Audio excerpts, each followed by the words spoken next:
Well, so thanks, Leon. So again, we returned to in-person operations, and I got to give big shout out to Jacek because he has put this entire AV system together that allows us to seamlessly work with our members on Zoom and in the room, and I think our meetings have been absolutely terrific. So thank you very much, Jacek. That has been absolutely great and has enabled us to get back to and expand, right? Because we never were able to do this before COVID. So one of the benefits is we now have broader reach than we ever did before. I was really pleased with Winterfest this past year and the Virginia Section Convention. Although I will say it was a tremendous amount of work on a relatively small number of people, which is one of the things we're going to talk about in a little while. And then we had a fantastic field day. Mike, KA4CDN, led the charge for field day, even though he wasn't able to be at field day himself. And so big thanks to Mike for that as well. Of course, we had our summer picnic, and Mike again did our direction finding activity, which was a lot of fun, and we really enjoyed that. As Leon said, we got K4HTA back on the air after 9 months off the air, and it's generally working okay, but we still have some things to do. We just yesterday swapped out the controller, trying to figure out what's causing it to drop off the air once in a while. We're still working with our hosts on making sure that the network connections are going to work properly for us so that we can get Echolink and All-Star backup, and I'm hopeful that's coming. We made progress on the network stuff yesterday, but not quite enough to be done. And as of this morning, the DMR repeater N9KET, which is operated by Andrew Doan, club member Andrew Doan, and co-hosted with us is on the air. So if you're on DMR, you can get on the N9KET repeater as of today. It's back up, and that's a sign that we got the internet working finally. So that's really good news. Our antenna team continued to help and install antennas all over Northern Virginia under the leadership of Mike Imony, and really fantastic work. So thanks very much, Mike, for that. The Maker Group continues to be a lot of fun. If you're interested in building electronics at all, join us on Wednesday night, second Wednesdays of the month on our Zoom call. Whether you want to build or not, we just like talking to everybody. Don, of course, KM4UDX has brought us the weird and wacky digital mode virtual net on Mondays, and that is a lot of fun if you're interested in digital modes beyond FT Great, right? So you can get to all the strange digital modes, and he manages to find the authors of these software programs to come in and talk to the group, and it's just a lot of fun. It's on Zoom and on the radio if you're interested in that. Both our 2-meter and 10-meter nets got new net controls this year, and they continue to be very popular.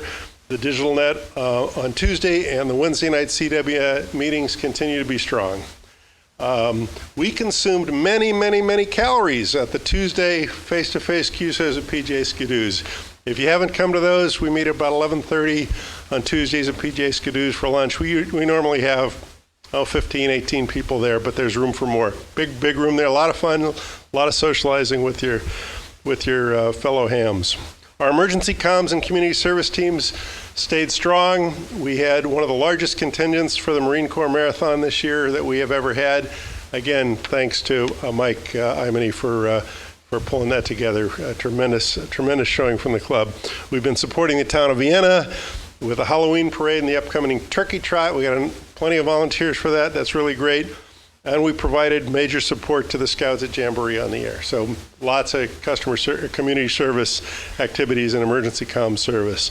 We had our antenna building events. We had connector classes, thanks to Ron, WA6YOU. And our SK and consignment team led by Scott, KD4EBL, continues to do God's work. It's just a tremendous service to the families of the SKs. They go in and they clean out their shacks, they inventory everything, they sell it, and then they give most of the money. Most of the money goes back to the families, and we keep a little bit, but most of it goes back to them. So big thanks to Scott for his continued activity there. Membership, as Leon said, continues to grow thanks to to Bill and to Jean for their leadership in the membership committee, AF4LL and K4EWR.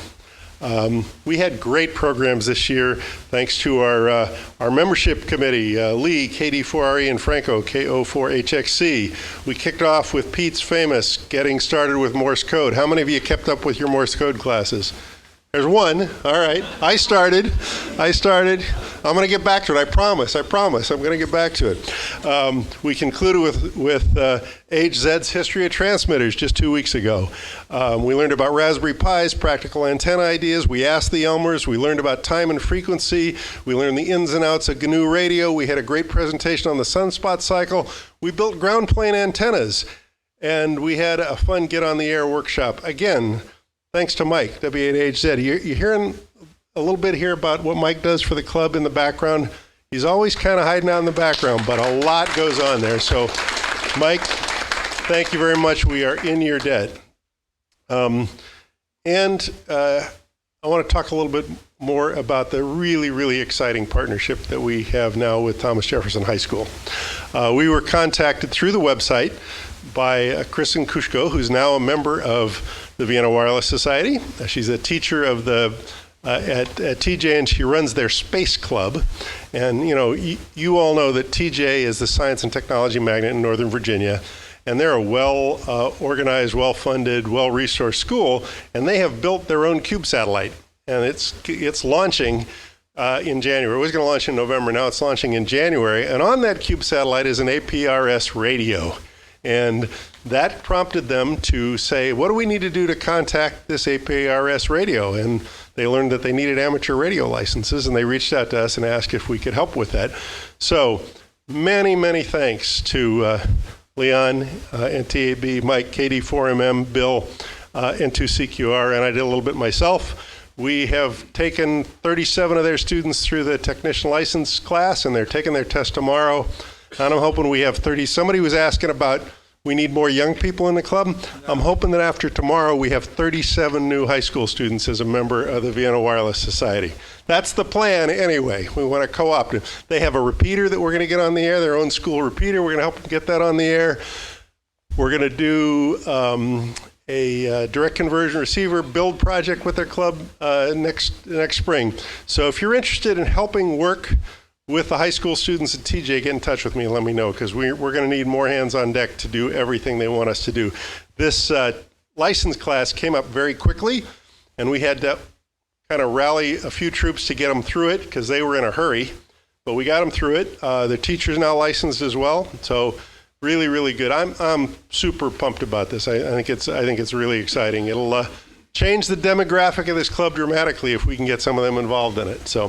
So really, really, really, really exciting. They are paying for their licenses through the ARL license grant program, which means they get ARL covers $30 of the cost, and ARL rebates the cost of the license, and we are covering the $5 charge for the actual license exam through the club. $0 to them to get there. We're trying to reduce the barriers to entry for these high school kids and get them interested. I will tell you, it is a huge amount of fun teaching these kids and talking to them. They are so excited and they are interested.